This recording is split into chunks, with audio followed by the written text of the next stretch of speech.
Putra. Terima kasih Tuan Pengerusi Majlis. Yang saya hormati para hakim yang arif lagi bijaksana, guru-guru dan rakan-rakan sekalian. Tampil berbicara menutur kata, tinta tercatat seindah mahkota. Ungkapan manis penyedap kata, air laut masin ampunya cerita. Kampung Bayu Laut, itulah namanya. Penduduk di situ kebanyakannya bekerja sebagai nelayan. Di sinilah tinggalnya dua orang adik-beradik yang berbeza taraf hidupnya. Si abang bernama Pak Dola, sementara si adik bernama Pak Samad. Si abang kaya raya, si adik pula bapa kedana. Pak Samad mempunyai seorang isteri bernama Mak Timah dan dua orang anak bernama Saleh dan Sudin. Setiap hari, Mak Timah membantu dan menyediakan bekalan makanan untuk Pak Samad ke laut. Anak-anaknya pula tidak pernah merungut tentang kesusahan yang mereka alami. Pak Samad hidup kais pagi, makan pagi, kais petang, makan petang. Pak Samad akan sentiasa turun ke laut mencari rezeki dengan menangkap ikan. Tetapi malam sekiranya musim terkujur, Pak Samad akan makan ubi kayu sahaja bersama anaknya.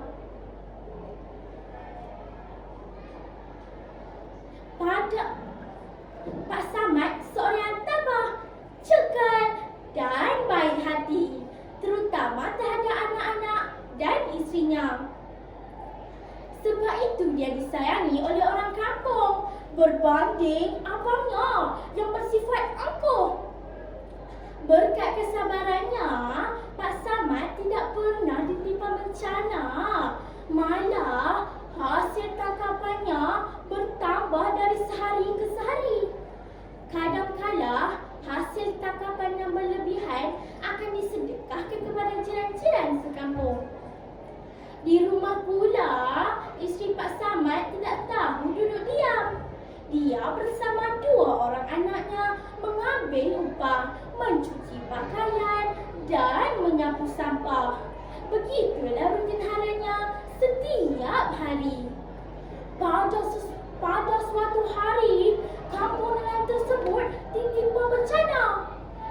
Hujan ribut selama seminggu telah menghalang orang kampung daripada mencari rezeki dan menangkap ikan. Hidup mereka hanya bergantung dengan hobi kayu. Begitu juga dengan Pak Samad. Akhirnya, semua bekalan makanan telah kehabisan. Pak Samad tidak sanggup lagi melihat anak dan isterinya kelaparan. Lalu, ia mengambil keputusan untuk ke rumah abangnya meminjam beras.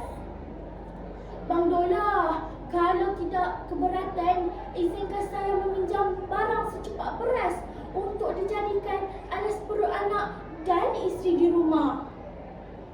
Simpati yang ditagih, hadiahkan yang diterima. Engkau ni Samad, tidak ada lain. Sikit-sikit hendak pinjam. Hutang tahun lepas pun engkau tidak habis bayar lagi. Baiklah, memandangkan engkau di aku beri engkau pinjam beras. Tapi nanti, pastikan engkau ganti 2 kali ganda, kata Pak Dola dengan angkuhnya. Tidak lama selepas itu, hujan pun berhenti. Air laut mulai tenang seperti sedia kala. Pak Samad seperti biasa pergi ke laut menangkap ikan. Tetapi kali ini agak malam bagi Pak Samad kerana semua jalan yang ditebarnya tidak percaya mendapat ikan.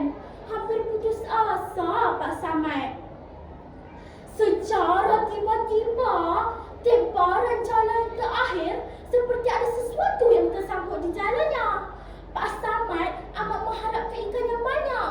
Tetapi malam lagi. Rupa-rupanya lesung batu kok berlumut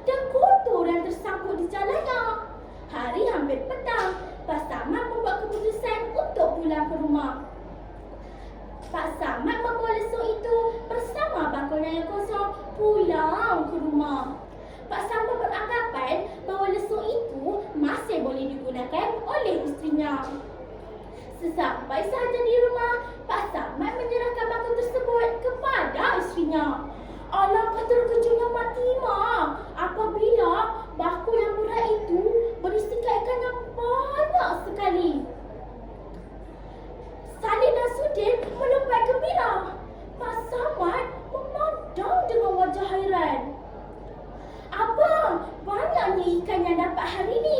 Bolehlah kita jual sedikit dan buat ikan kering. Pak Samad yang merasa hairan lalu mencengok ke dalam bakul. Alangkah terkejutnya beliau apabila melihat ikan yang banyak di dalam bakulnya. Semenjak hari itu, kehidupan Pak Samad bertambah senang. Segala hutang piutang telah lunas dibayar. Untuk tidak menimbulkan keheranan orang kampung, Pak Samad akan pergi ke laut seperti biasa. Walaupun Pak Samad kaya, dia tidak pernah meninggi diri. Pak Dola yang sememangnya tamak tidak berbahas hati dengan Pak Samad. Lalu, beliau cuma memujuk Pak Samad untuk menceritakan perkara sebenar yang berlaku. Setelah mengetahui tentang pilihan semata tersebut, beliau telah memujuk Pak Samad untuk menjualnya. Berbagai tawaran yang diajukan seperti menjanjikan bayaran yang lumayan dan memberi Pak Samad sebilang tanah untuk diusahakan. Kawan-kawan, pesanan saya, janganlah kita bersikap kedekut dan tamak kerana sikap ini amat buruk. Akhirnya, Pak Samad menjual semata tersebut kepada Bang Dola dengan nilai 2 uncang wang perak dan sebidang tanah. Sebelum menyerahkannya kepada Bang Dola, Pak Samad ada berpesan supaya janganlah ada terdetik niat jahat di hati. Akibat padahnya akan diterima. Pak Dola yang sememangnya tamak meneruskan niat jahatnya. Tambahan lagi, beliau mendengar cerita bahawa sekiranya diketuk lesung itu di tengah laut, akan keluar emas mencurah-curah dari perut lesung. Sebaik sahaja malam menjelang, Pak Dola terus mendayung perahunya ke tengah laut. Di tengah lautan, Pak Dola pun mengetuk lesung batunya sebanyak 3 kali. Alangkah terkejutnya Pak Dola apabila bukan emas yang mencurah keluar, tetapi habuk seperti pasir yang melimpah ruang. Semakin ditutup, semakin membuat keluar habuk halus tersebut.